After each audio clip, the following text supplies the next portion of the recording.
Welcome, everybody, back to Not a Strong Start, a movie podcast by filmmakers who talk movies, television, and occasionally actually talk about filmmaking. We're going to be doing that today. I'm your host, Daniel Sangre. I'm Jose Ramos. I'm Chuck Bernal.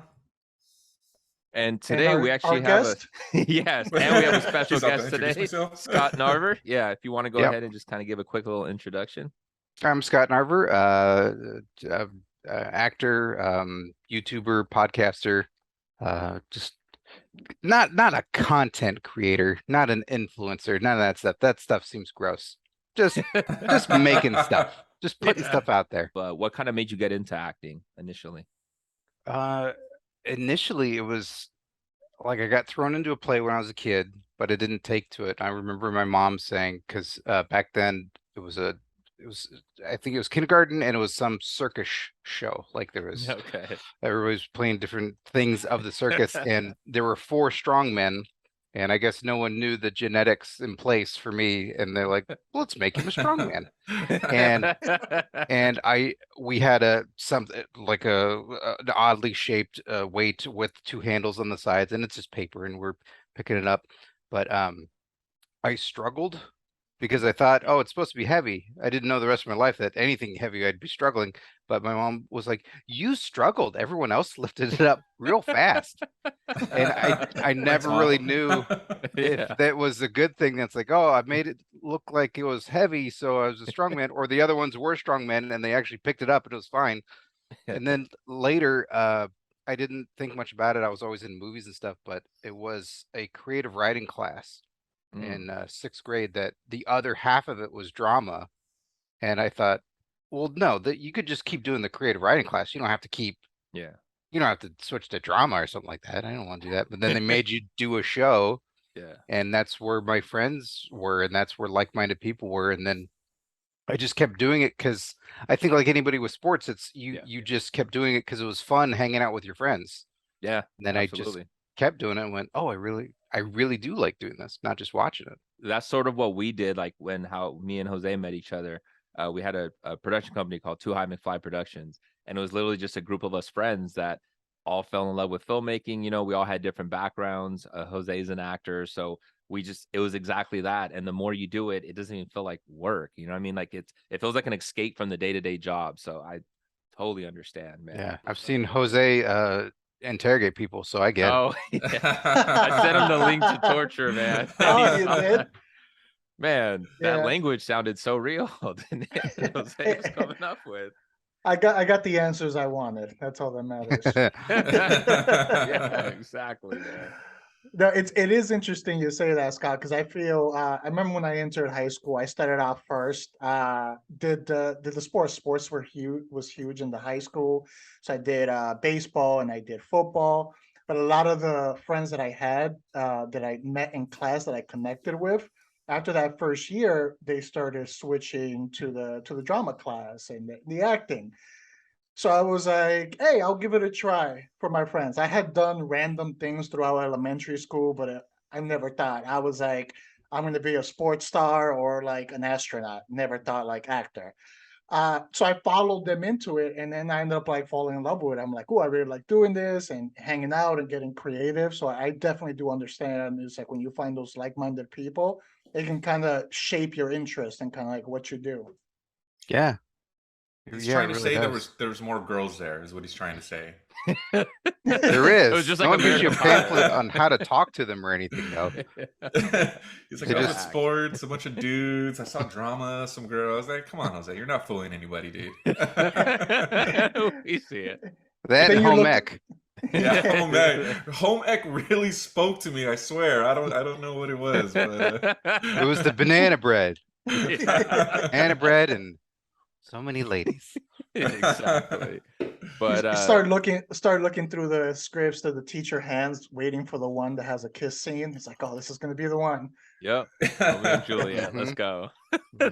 Today we do it. Let's go ahead and get into Dave Makes a Maze. Dave Made a Maze. So the synopsis: Dave, an artist who has yet to complete anything significant in his career, builds a fort in his living room out of pure frustration, only to wind up trapped by the fantastical pitfalls, booby traps, and critters of his own creation. So us viewing this, it was like, man, what am I watching? But like in a great way. Like it was so comical. And for independent filmmaking, it's challenging anyways, as we all know how difficult it is to make any movie, even if you have a bigger budget. But to do independent filmmaking, it's extremely difficult. So to come up with something that's a lot more of a creative plot line, if you can lean onto that, that's where you start getting a lot of kudos, especially in the filmmaking community. So I thought with this one, it was just a really original idea, man. Like when I was watching, I was just laughing my ass off. Like they kept adding more to the movie, or I was like, man, this is going insane. Now they have a minotaur cardboard head guy running around. Like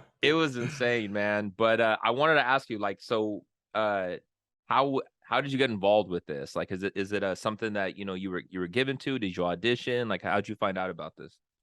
Oh, you just assumed it was just given to me, like I happened to be everyone's friends and I had no just idea, reliable. man. Yes, that's what happened.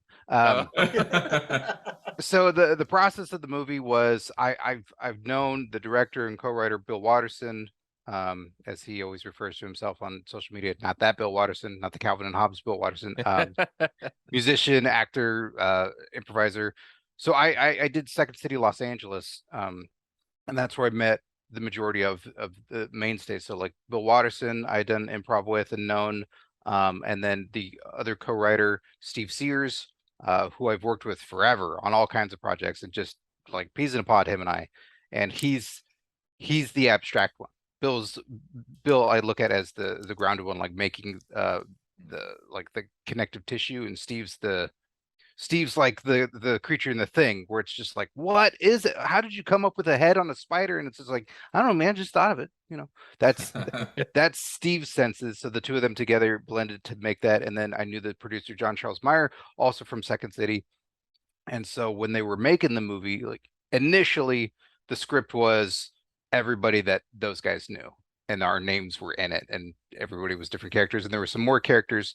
And then as it becomes, it's not the Kickstarter movie where they're going to get all the friends in. It's, oh, let's make a movie and get, financiers and make it a big deal, but we got to get names, and, things change. It's a business, of course. Yeah. So it was about 2 weeks from the time of shooting that, if there's a term for it, I'm unfamiliar with it, so I apologize, but they had to start shooting in 2 weeks or they lose out on all the investors' money. Like it didn't just goes away, and they have to start over. But it had taken a while to do it, and the role of the cameraman and the hobo were the two that weren't cast at that time. And they had some people in line for the cameraman, and it just kept falling through. And I know Steve pushed real hard to just put Scott in it. Just put Scott will do it. Scott will be fine. Yeah. Scott knows Frank, who's the sound guy, also a Second City guy and Mad TV and all this. So we knew each other, and they called me up. So Nice, that's how I got it. I mean, personally, I saw your recommendation, I saw the trailer, and I was intrigued. Especially when you're looking through streaming services, always trying to find that new movie. A lot of times you just see different iterations of the same concept. And it's just like, okay, it looks like they're doing that same concept. Well, I'll check it out. But this was something that's like, all right, I haven't seen this before. Yeah. This is done. Yeah. I'm like, I gotta at least like give it a try in there. But like you said, I feel like I'm gonna kind of repeat what you said. It was creative, and I found myself engaged throughout it. Just seeing like what was gonna happen next and how they were gonna do it. Like creatively. You saw the spikes made out of cardboard and with like the hand towel rolls, and the way they did that, and then like the blood as like streamers. I was like, all right. Now beyond even just the movie and the plot is like, I want to see creatively how are they going to create more things in there. So that was one of my highlights for it. And the fact that the world kept evolving more, right? He's like, it's kind of getting like a mind of itself, and it kept growing. I was like, man, this is clever. And then when they even had the cardboard woman, and you kind of had like a whole existentialism going on, I was like, this is a lot more clever than it easily could have been. And that's when I started telling these guys, like, man, you guys really need to watch this movie. This movie, like, I'm laughing my ass off. This is pretty well done for like a, I guess, low budget, I'm assuming, right? Independent film. But pretty. Yeah. If not ultra low budget. It's been a while, but it was it was made on the cheap. I mean, there's a lot of Yeah. cardboard in it for a reason. So Yeah, exactly. Check. Quickly before checking in, Yeah. how big was this actual cardboard like construction? Because you guys were all in there. So how big was the actual structure? Yeah, good so the structure itself, like we had a set, and every day something was being built outside question. while what was being shot was inside, was then destroyed in the night to then bring in the new set and repurpose it for the next set. So some pieces were saved overall, but we just had one studio in Los Angeles. I'm trying to remember the name of the facility, but like we didn't have a big space at all. Like where you see Dave's apartment, that's all the same space. Everything was just that, Oh, and wow. it's just restructured every day. And that crew Wow. worked tirelessly, and there were some of us that go, well, can we help build? Can we help do this? And that was that like, whoa, union people, get out of here. Yeah. Like you can't touch it, you can't do it. But it becomes this big, this big playground where you're seeing them build all this cool shit out of cardboard. And you're like, I want to do it too. Oh, Yeah. legally, I'm not allowed to. Okay, got it. Yeah. Now I feel like a grown up again. Got Yeah. it. I'm staying out. You're an idiot that learns lines like, oh, all right, okay, yeah. We're pretty hard pressed here for recommendations, especially mine. Like I'll recommend something and these fuckheads won't watch it. So We'll start they're to. like- We just don't finish. yeah, and so they threw it out there, right? And I was like, nope, not Out of watching spite. it. Out of spite. Yeah, out of Oh, spite. I was like, it was now this. It was yeah, I was like, arms crossed. Yeah. Yep. Elbows but you know, up. they kept talking about it and kept talking about it. And I was like, and I start to feel left out. And I was like, all right, fuck it, I'm gonna watch it. And had me hooked right away. It's just fucking bonkers, which is what I'm fucking into. I was sad to see your character perish, by the way, but at least you got the film out there. But yeah, man, it was just fucking crazy. And like Jose was saying, it's like, okay, what's gonna happen next? And it was just got crazier every fucking 5-10 minutes. It was just something else, but it was great, dude. So good job. Yeah, man. Thanks, Yeah. man. Yeah, really good job. We had a couple of fan questions for you too regarding the movie. Okay. First one: how much cardboard was needed to build the sets? Let me see. It was so they had gotten donations. They were hitting up stores like the producer John Charles Meyer is just a diligent guy. He's one of those guys that when you see something like this get made, you go, oh, okay, you need him. Yeah. There's a game in improv that's called Tape Ball. I don't know if you guys have ever seen it or played it. It's really telling about a person and what they'll do for a team. So it's a game in which it's just a ball that's just covered in tape, and you hit it, and you're trying to volley with everybody, and you count as you progress, and you're all in a circle, and a lot of people will just sort of be in their circle and hit it. No, it went too far. They went behind them. And they're not going to get it. They're not going to do anything. John will run. John will dive. John will get that ball and keep it alive and going in the air. So that's what he did for this. He's hitting up different stores, hitting up clothing stores, and just going like, do you have any cardboard? Do you have cardboard we can use and repurpose and just do it? And every day he was dumpster diving for cardboard, did everything he could, and it was a few thousand pounds of Did you guys cardboard. steal from homeless people?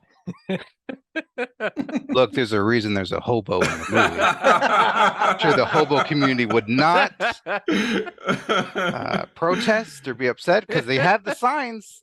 They have It's the like, hey, signs. there's a whole street, guys, down there where there's a bunch of cardboard, and they already look like houses. We can.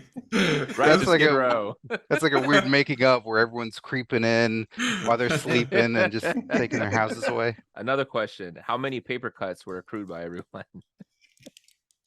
There definitely were some. Yeah. The crew most especially, but everybody else, they were really good about trying to keep it, matted. So if you ran your hand across there, you did stuff like, I know there's the gag in the movie where it cuts his hand on it, but they try to make it a point of, if they knew of spots like this spot's a little rough, so avoid this over here. So crew wise, yeah. You started to see gloves after the first couple of days. Out of it, what was your favorite scene to film in the whole movie? favorite scene of film in the whole movie, I think was inside the giant head and where we're in the big pit with all the origami cranes. Yeah. Um, there was there's the puppeteer inside of it because at one point there's a giant crane that comes out and starts attacking. Um, the the giant head was working and functioning. The eyes moved. They blew smoke out of it. We're jumping through it, which I don't think a lot of the shots made through, but it was a head with a ramp that they built so we could jump through it and slide down it. So that sounds the fun. whole room was a big ball pit essentially, but with cranes and different stuff. So when we walked in, you went down and it was a deep floor that they had filled and filled and filled with cranes, and that was just I think like one day of a lot of shooting, but super fun and playing around in there because we have to stand in it for a while, and then we just start joking and throwing cranes at each other, and it was a fun time with that group of people on that day. So that was probably the most fun I had, was that room. Yeah. I mean, that does sound like a lot of fun. I feel like I would purposely mess up some lines just so I can stay in there longer. Just ride the ball pit more. Yeah. Mhm. Like, oh, I forgot again. And that's one of my favorite moments too of the whole movie is Frank's war cry, who's the sound guy when because he can turn it to 11 like that so fast. So he's normally just such a silly person, but his insane war cry of when he's defending me and jabs it with his boom mic and has his intense war cry, that we weren't in frame for it, but I laughed every single time. So I did want to touch a little bit on some of your other stuff that some of your other projects that we saw you working on. One of them was On Your Mark Wrestling Podcast. Definitely saw that. Hilarious stuff. So I saw, what's kind of the affiliation that you guys have with wrestling with that? Because I see you guys interviewing. I saw like the Hardy Boys. I saw you guys interviewing for that, which is really Jake the awesome. Snake was there. Jake the Snake. Yeah. Mhm. Like, tell us a little bit about that. So On Your Mark is a show in which Shane Hartline came up with it, created it, made the character of Marky Extreme. So if you guys are, wrestling aficionados, like he's a backyard wrestler, which is the worst thing you could be in wrestling. It's, usually frowned upon, and it's hardcore deathmatch stuff, just being, light tubes and bleeding all the time. Like that's what's cool. That's what's extreme. So we made a character that was so out of touch with all the other wrestlers, out of touch with the other companies, thinking that he should be with everyone else. He's as good as everyone else, and he should be right there with them. And had looked at Between Two Ferns and went like, there's something here, like for the world of wrestling, to just be a horrible interviewer, being this stupid character, and talk to wrestlers. Yeah. And so then he brought me on as a writer. And then it told me I need to come up with a character. So then I did. So I was Skeeter Skyflyer, kind of like his Woody Boyd in Cheers of just, if he's so angry and mad all the time, like Skeeter's going to be positive and enthusiastic about everything and love. He hates John Cena. Marky Extreme does. So Skeeter loves John Cena because he's a WWE guy. It's so fun. But John's not extreme and he's not cool. So when it came down to it, when he was making it, he knew a pocket of wrestlers. Like we had a producer at the time that knew some people, and we just started calling in favors and going, hey, you sit down and do the show with us, and this guy's an idiot. He's going to ask you dumb questions, react how you want to react, and do what you want to do. Yeah. And I was shocked how many people we got to play along and do it. There were certainly people that as they walked away in the end and went, the hell was that? Like Jake the Snake had walked up and go, people watch his shit. And then he just walks off and we go, I guess that was okay. He was smiling during it. So I feel he had accolades to be able to conduct those interviews. I mean, you go 15 years without losing your championship belt. Like I feel you earn your spot in interviewing some of these people. It's a rare feat. Yeah, I like to think so. Yeah, so it was fun because just getting to make, because I've been a wrestling fan, damn near my whole life, and just getting to make silly stuff with these guys. Like anytime I'm writing the majority of the questions that is asked. So if they break or if they laugh the question, like that to me was just the best. Sitting behind the camera, trying to direct the episodes while wearing the dumb outfit that I'm wearing and just being like, this is awesome. Like we're doing silly, dumb shit because they get asked dumb stuff every day by fans online, by so-called interviewers, and it's like it was almost a way of catharsis for them too, to go, this is dumb. You can do the things you want to do in other interviews or podcasts. Let it out. Let it happen. When you can't do it here. I saw specifically the one of the ones I saw was the one with the Hardy Boys, and Matt did not break character at all. You could tell he was fully invested in doing that interview. Yeah, Matt's a weirdo, but the best kind. Yeah. Just and so the second that it starts, he starts doing his blinking and his teeth and it's going because he was doing the broken Matt Hardy character at the time. And then once it ends, like, oh, thanks guys, thanks so much. Method acting, man, method acting. It was funny because when I was kind of looking through the channel, seeing some of the variety, because it wasn't just interviews that were in there, and I think I saw this playlist of segments, and I was like, this is like any wrestling fan as like a kid, and it was the like how to do specific wrestling moves video. And I was watching some of those, and it was just like, yep, this was like me, some of my friends, and the people that I know as a kid, and it was just showing how like horrible and not easy it was to actually try to pull them off. It was never as smooth as it was when you're watching it on TV. So like, what brought about like that segment for you guys?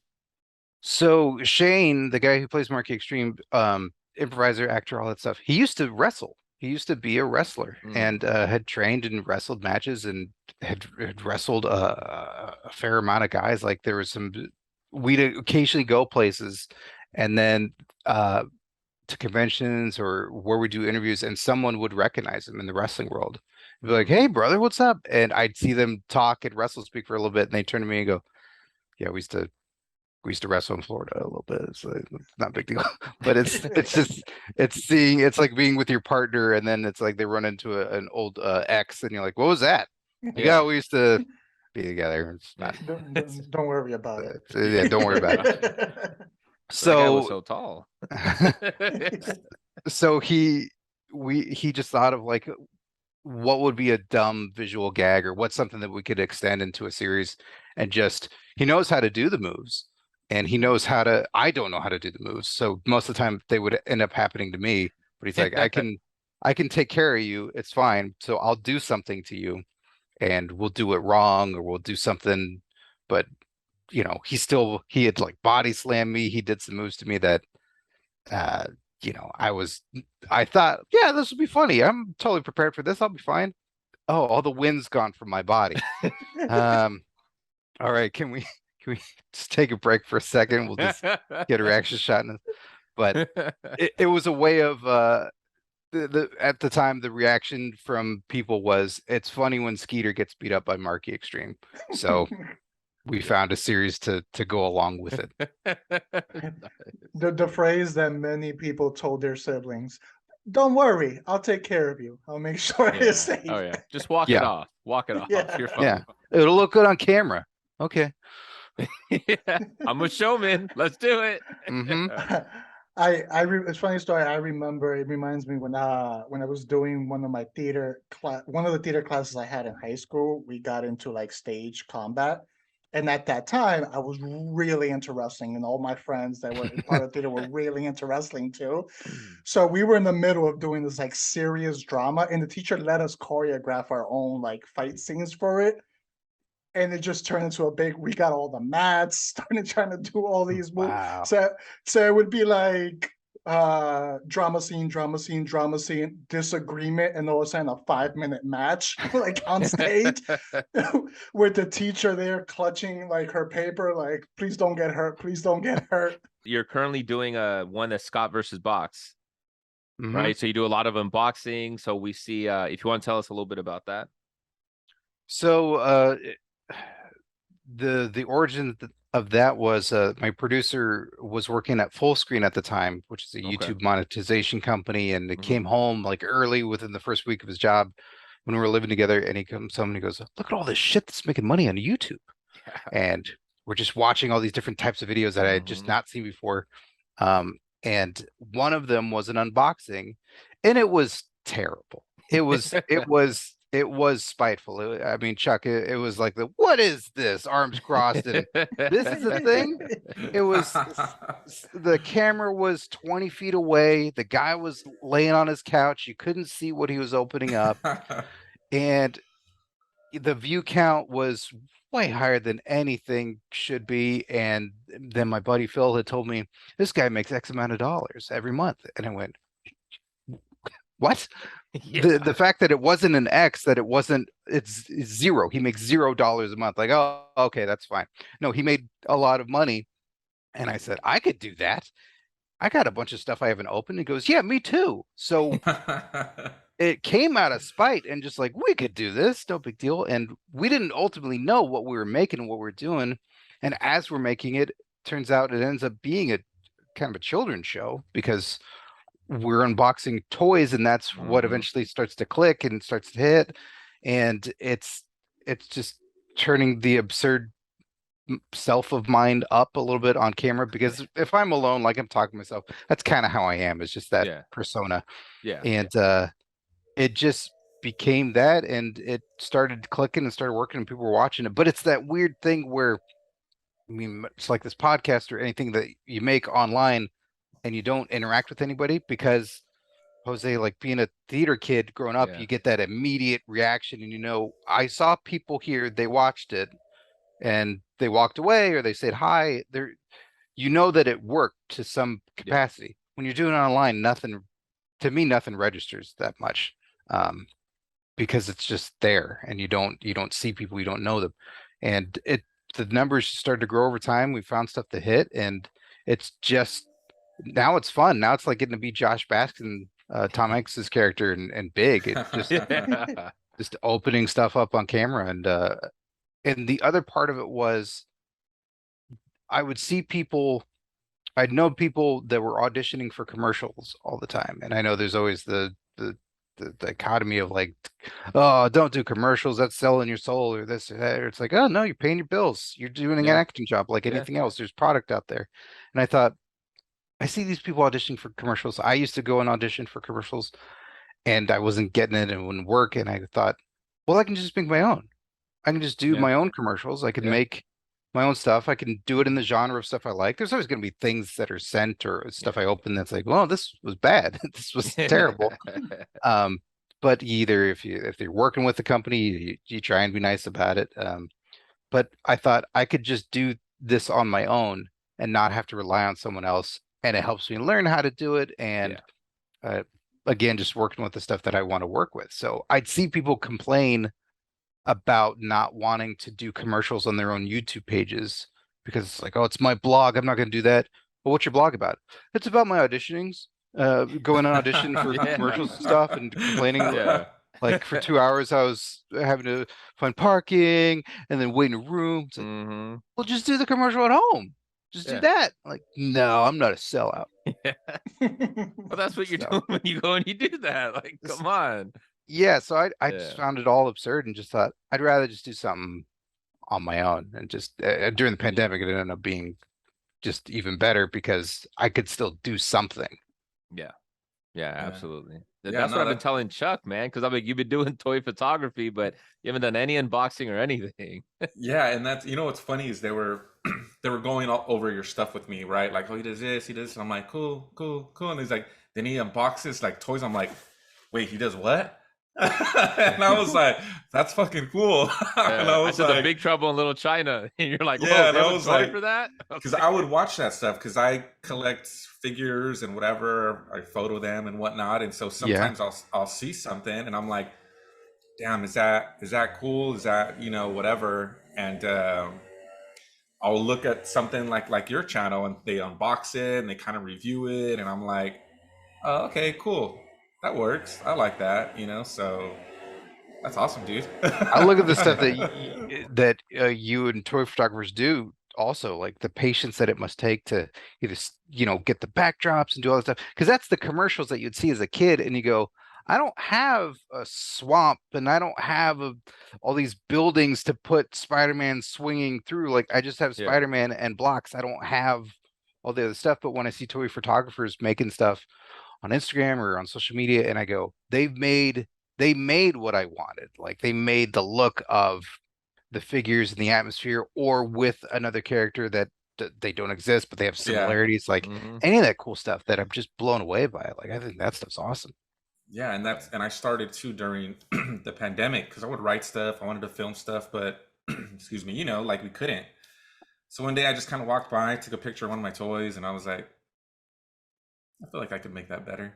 And it's just like, and then I realized there's just this whole like community and like subculture of just like people take, and some of these people are fucking amazing. Like I'm okay, but some of these guys, I'm just like, how the fuck did you do that? Like, Yeah.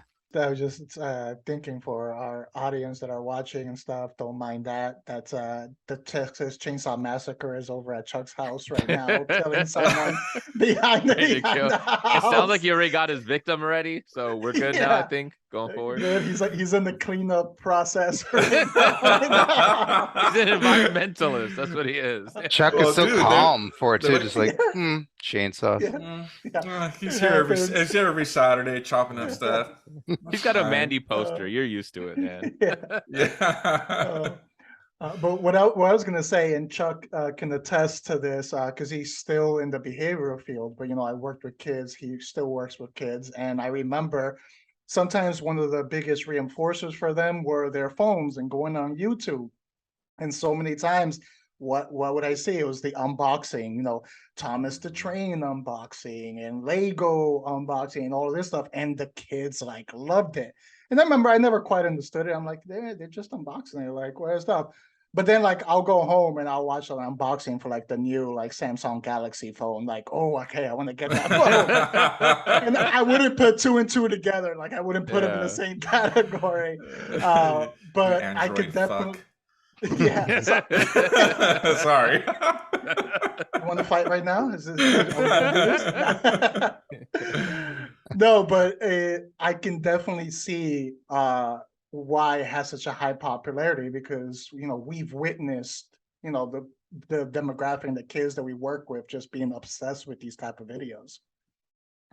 And I didn't get it at first initially either. Like I had asked my producer, I was saying like, why is this a genre? Why does this exist? And he says, well, you watch the Food Channel, right? I go, yeah. He says, are you gonna cook all that stuff? I said, no. You gonna go to Wichita, Kansas and go eat at that restaurant? No. Okay. Well, that exists for food. Like you're living vicariously or wanting to see this, or maybe want to have that adventure of you see that food and you want to have that food, or just see other people enjoy that food and think about it. Yeah. It's a fun escape.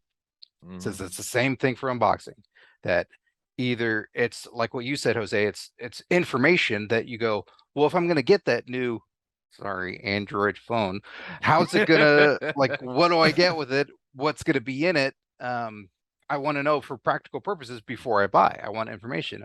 Or it's the kids going like, I want that toy. What's that toy look like?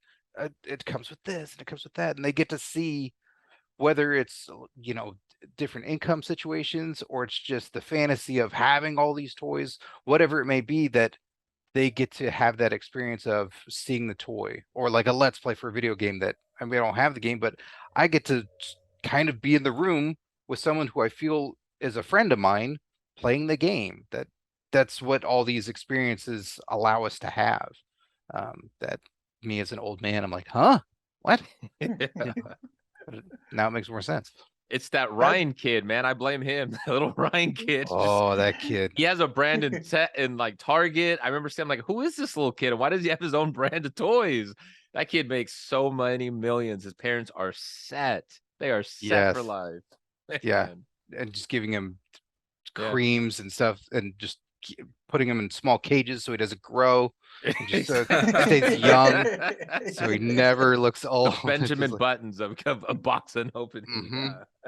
You shave twice a day. They're gonna have to Peter Pan them like, oh, you're getting a little too old. We might have to replace him with toss you another out kid. here. Just replace him with another kid. Can't even tell the difference. They got vials and clones in labs. Ryan's all ready to go. Well, Ryan 4.0 now. So I thought a good thing to discuss. One, since we were talking about the movie and your acting experience, and then also your love for wrestling, we thought it'd be good to kind of talk about some wrestlers who made their transition into movies. The good, the bad, who did it right, what was some of our favorites out of their work. And then also just, WWE has their own production company that, produces some films. So maybe we can get into some of that. Yeah. So who do you feel out of all the actors that have gone into film, who do you feel has done it most successfully? Well, it's tricky because I feel like there's different categories for it, right? Like The Rock is probably the best businessman. The Rock is probably the smartest when it comes to just, it's the weird word that we use now of his brand. Yeah. The Rock doesn't look like an idiot in anything. He doesn't play the fool. He looks cool all the time. He's the hero all the time. It's kind of Chris Pratt in a way. Like after Guardians, like Pratt was just like, nope, I look cool and I am cool. And that's it. Cena's getting up there with that stuff. Like he's making smart choices. He's doing good stuff. Batista, I feel, is the one who's taken the craft the most seriously. Like Batista's the one who's trying to be the actor's actor, work with the unique directors, find the great scripts, and hone in on what he's doing and do it well. So I feel like those are basically the top three of who's bounced around that, while there's certainly others that helped pioneer this whole thing and help take it off.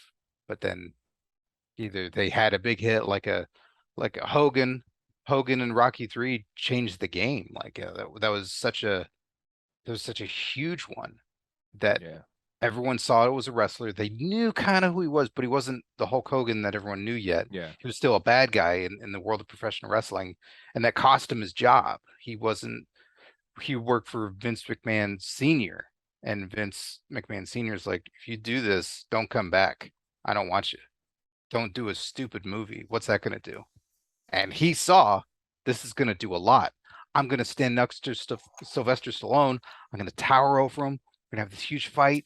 And he's a big celebrity. Like he knew the idea of WrestleMania before it was even thought up by, Vince's son. Yeah. But then Vince, McMahon Jr., he saw it and went like, we're going to run with you. We know that you're a megastar and doing all that.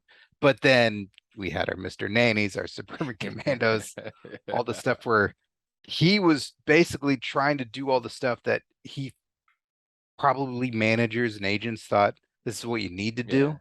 This Cash is all grabs. family friendly.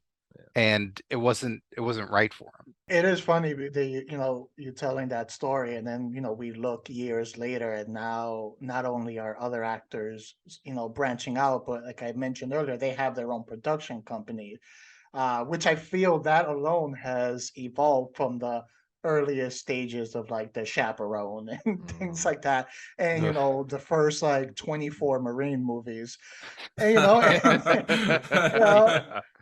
and then like now we've you look at their portfolio and there's some gems in there where it was like most people don't even know they're WWE films. We discussed a horror movie that I really enjoy is Oculus. And they helped produce that, and I thought that was crazy. If you would have told me WWE film, because in my mindset I still had the stigma of those earlier ones. We had the Slight, which was a low-key movie, and I actually enjoyed that one.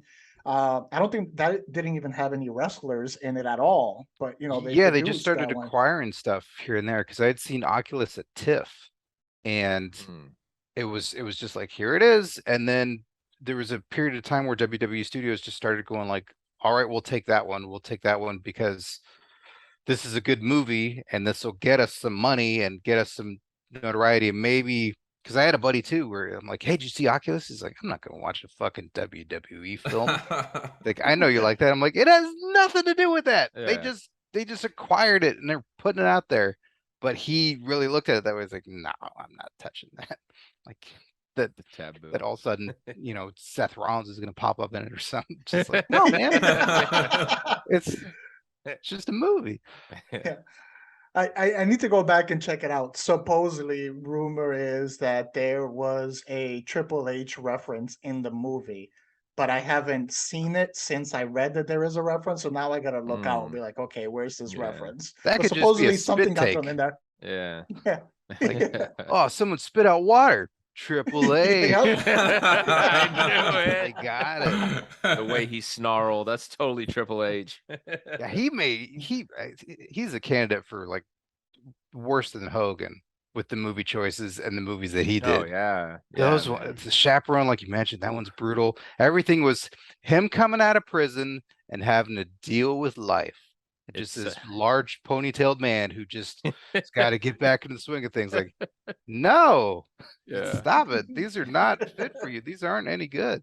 He saw Con Air and he's just trying to replicate that in every movie. That's it. They could have done that. They could have just put in like 30 wrestlers and Yeah. just done, Prison Air or something like that. Like do another one. Yeah. Like a Royal Rumble in the air. Yeah. There Totally you go. good. You I'd could watch it. revitalize WWE Studios right now with that. Exactly. You're welcome, Vince McMahon. They should have did a movie off that. Dan sent us a clip the other day of like the best moment in SmackDown history or something. Oh yeah. Where everybody just keeps coming in and fucking each other up. doing their end move. Yeah, it was like yeah. The Rock. They had Kane. Like it was the Big Show. Like Stone Cold hit The Rock at the end. It was like that moment where everyone was Chris Jericho. Like it was just crazy. I like It was 10 a conga line. A SmackDown conga line. conga line. It really was. It seriously was, man. But it was epic. I was like, man, this is when I loved wrestling during that time, man. It was so good. It was so much fun. Yeah, like you see, it was so electrifying. Yeah. Oh, sorry. You had something to say? No, just in total agreement. Yeah. Yeah. I was gonna say I want to present one more question to like everyone, to the whole panel. 3 favorite movies that included a wrestler. I'll start it off what you guys are thinking. I'm gonna have to go with. Got it. I really enjoyed The Rundown, the Rock's movie, The Rundown. I definitely enjoyed that one. Guardians of the Galaxy with Batista, Yeah. and They Live with Roddy Yeah, Piper. yeah, that's So a good those, one, those are gonna man. have to be my 3. Dude, shout out to honorable Roddy mention- Piper for that Yeah. one, man. Shout out to him he did a damn good job. I just rewatched it again. I love They Live. And it's like he's a legit actor in that movie. Like, why didn't he get more parts? I have no idea. Like he did good. Good on him. Yeah, he got like so many straight to DVD. What would we term that now? But Yeah. like so many things like that at the time. But I know this sounds like a joke, but like to take the mantle of the Kurt Russell mullet in a Yes. Carpenter movie Yes. and to fill in, because I'm not a big John Carpenter's Vampires fan. Like James Woods just doesn't, for me, just doesn't fit the vibe and doesn't hit in the way that other actors of John Carpenter's catalog do, especially a Kurt Russell. But Kurt Russell had been in there, and then we get Piper, and Piper kills it. Piper's just he's paranoid, he's aggressive, and just clearly brings everything to the table of like, I want to do this big fight scene. Like, okay, let's do it. And I agree. Like he should have been in more stuff because he was one of the guys too that was just like made this bridge happen for all these guys later. I'll go next. Guardians, definitely Guardians, Batista. I was gonna say They Live, but you already said it. So I was gonna say Peacemaker with John Cena, man. I love that first season. John Cena has very, very much improved as an actor. When he first came out, he was so stiff, and I'm like, it just seemed like a poor man's Rock. Like that's what they kind of kept going with it. But like you said, Scott, he's making smarter choices, and Peacemaker is like a testament to that. Like, man, he understands it. He gets comedic timing now. I think he's definitely on his path. Like he's definitely building himself a good career. My third one that I just rewatched was Blade Runner 2049 with Bautista. When you talked about him wanting to take on more of that actor's role, absolutely he is. And that movie is a testament to that because he did phenomenal in that role, man. It wasn't um it didn't necessarily needed to be a an actor so big, but the way he portrays he just did a really, really good job with that role, man. I'm really liking what he's bringing to the table. I was actually gonna say Blade 2049. You fuck. Got you. Yeah. No. So fuck you. I'm still going with it. And you know which one I like is fighting with family. Oh yeah. Oh, that was good. Fighting with my family. Florence Yeah. Pugh, yeah. Fighting with my family. Yeah, I fucking love that movie. It's so good. I don't even know why I watched it, but I did, and I've seen it like 4 or 5 times. Like, It's I good. love it. Florence is Yeah. a great actress, man. That was the first time I saw her in anything. Yeah, you know what's weird is I was so confused. I was like, "Wait, is this the real girl?" Because I had never seen her in anything before, and so is this the wrestler? I'm like, "Dang, she's hot." But so that and Oculus for the Triple H water spit. That's called the reach, my friend. You didn't even know that. That's referenced in there somewhere. So Oh, you don't say. I didn't know that. It's the first time I'm hearing this information. yeah, you didn't know that? No, I didn't know that. Thanks for sharing that. Check it out. Yeah. Go for it, Scott. Man, this it's one of those things where like the list is ever growing, and then you have the conversations with people, and then 10 minutes later you go, no, I forgot Yes. this one is one of the best. Or you thinking of an obscure wrestler, and you go, oh no, actually this one is this wrestler was in it. I didn't know if you knew he was a wrestler for like 2 years. But one of the ones that I was floored when it happened. I was, as a wrestling fan, like I'm so excited, and I see the movie, and because I don't want to give it away, because it seems like more and more people are finding it over the years. MacGruber with it has Mark Henry, it has Kane, it has Jericho, and I know I'm missing a few more. Big Show. It has a bunch of wrestlers. Has everybody seen it, or has anybody No, seen I it? haven't. I know of the Yeah. skit, but I haven't watched the movie. Yeah. So the Peacock show is amazing too. Like it's with that and Peacemaker were just two absolute gems of just like they got to do what they wanted and make funny shit. So MacGruber, the movie, it's MacGruber's going to go on the mission, and he recruits the best guys that there are, and it's this team of wrestlers, and they make it a big point. And I'm not going to go into the stuff that happens, but they're great. They're all great. Great Khali's in there as well. He's like 7'4", a giant Indian wrestler, and it's amazing. Like they utilize all these guys in the best possible way. That's all I want to say. I don't want to give it away. And Chuck, I'm sorry, I am recommending a movie. It's the first I'm recommending, so hopefully it's not met with too much resistance. Come on. I don't know. I was about to say the arms aren't crossed yet, and then you did it. I was intrigued. He got him with the toys already. Chuck's already Yeah, he's I'm got in, a dude. soft You got spot me, for him. dude. Yeah. Gotta go Predator. Predator's Yeah. just, I love that movie through and through. And Jesse Ventura. Oh my god! I that's completely. It's that's when the you one. said you're gonna say one that you forgot. I completely Yep, forgot. that's about the one I Predator, forgot. man. Yeah, Jesse when you make those Ventura, best of lists and you're like, oh yeah, Ventura, shit, yeah, he's so Yes. good. Oh shit! The Running Man. Fuck. You know. Yeah. Like he's so great, and he's a beast amongst all these guys who are already beasts, and he hadn't done anything yet in that regard. There he is with Arnold and Carl Weathers and these other jack dudes, and he hangs right with them. There's no moment where, like was seen in the beginning, where you go, yeah, he's great on television for wrestling and working that crowd. He's fine. He's got comedic timing and stuff then, but that first Marine, it's like a student film. He just really is uncomfortable, and it's not there by any stretch. And then you get to Peacemaker, it's a totally different guy. Yeah. Who knows what he's doing. Yeah. But Jesse Ventura had it right out the gate. Your list already beat us. That Yeah. was it. I You feel forgot the ashamed. second movie. I feel I'm ashamed. I like, forgot Predator. I know, man. No, because the list is all about like, yeah, I want to watch Yeah. that again right now too. Like They Live and all that stuff. Yeah. Just to try and think of different stuff and not have the same list as you guys. I gotta go for the movie that's just so terrible it's fun, is No Holds Barred. Oh, yes. For Hogan, written by Hogan. It's also got Yes, man. Zeus. Is that Zeus? Debo. yeah, Yeah, Zeus. the Yeah. actor, Debo. yeah, from Friday. And Yeah. and I'm forgetting there's another. I mean, there's a few wrestlers in it overall, like Yeah. Axe from Demolitions in the beginning, and there's another wrestler later that when he's in the bathroom, he's like, "Ah, you're gonna drain your lizard," like another Southern old timey great. Forgetting his name, but it's just got a few wrestlers in it. It had to be the weirdest fucking movie on the planet to make. The story always goes that Vince McMahon and Hulk Hogan were in a hotel room writing it for 3 days, and that's what happened. That's the That's what final came out. version. Like, nailed it. We did it. That's the start to any great movie. Just that. And then Mattel had just released, it was that small window of, oh, there's only X amount of figures of this like VHS packaging, no holds barred figures of Zeus and Rip.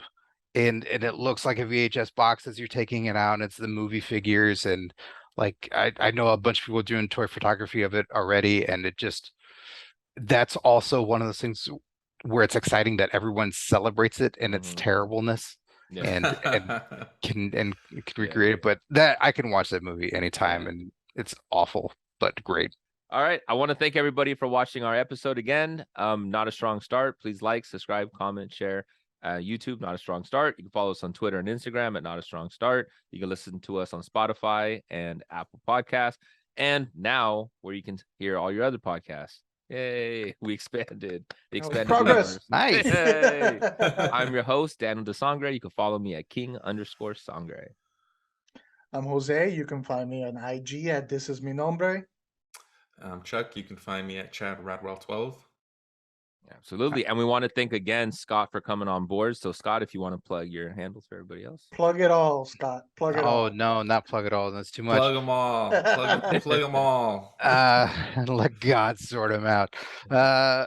You can find me on social media at Scott Narver. That's I had been social media off the grid for a little while, and then when I happened to jump back on, that's how I met you great guys that you had me having to be talking about the movie, and I'm like, oh, I should log on to this thing more often. This is great.